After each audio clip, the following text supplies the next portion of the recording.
টানা 5 দিন বন্ধ থাকার পর আবারও সচল হয়ে চট্টগ্রাম কক্সবাজার রেলপথ। ভারী বৃষ্টি ও জলাবদ্ধতায় রেললাইন ডুবে যাওয়ায় গত 7 জুলাই এই পথে ট্রেন চলাচল বন্ধ আছিল। রবিবার রেললাইনত পানি নামি যাওয়ায় প্রয়োজনীয় সংস্কার হ্রাস শেষে ট্রেন চলাচল পুনরায় চালু করছে বাংলাদেশ রেলওয়ে। রেলওয়ে সূত্রে জানা গিয়ে ডাহাতুন সারিয়ইনে পর্যটক এক্সপ্রেস সকাল শেষে বেলা 11:40 চট্টগ্রাম স্টেশনত পৌঁছায়। পরে 2টার দিকে ট্রেন কক্সবাজারের উদ্দেশ্যে যাত্রা শুরু করে এবং নগরীর 16 শহর সুন্নিয়া মাদ্রাসাতুন শমশেরপাড়া পর্যন্ত দীর্ঘদিন পানি ডুবি থাকা অংশ নিরাপদ অতিক্রম করে।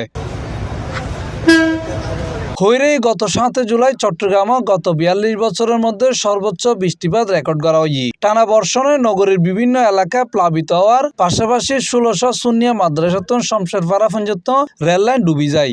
একই সময় রেললাইনের উড়ে একখান গাছ ভাঙি পড়ায় সম্পূর্ণ বন্ধ হয়ে যায় ট্রেন চলাচল। এই অবস্থায় পর্যটক এক্সপ্রেস, কক্সবাজার এক্সপ্রেস, প্রবাল এক্সপ্রেস ও সৈকত এক্সপ্রেস সহ একাধিক ট্রেনের যাত্রা বাতিল করা হয়। এতে চরম ভোগান্তিতে পড়ছে শত শত যাত্রী অকল।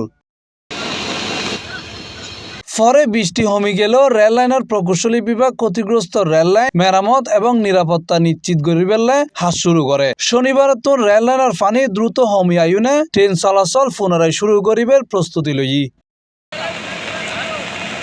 রবিবার সকালে রেলওয়ের পূর্বাঞ্চলের মহাপরিচালক সহ ঊর্ধ্বতন কর্মকর্তাসকল ঘটনাস্থল পরিদর্শন করে। তারা জানায় প্রয়োজনীয় সংস্কার ও নিরাপত্তা নিশ্চিত করিবার পরে ট্রেন চলাচল পুনরায় চালু করা হয়।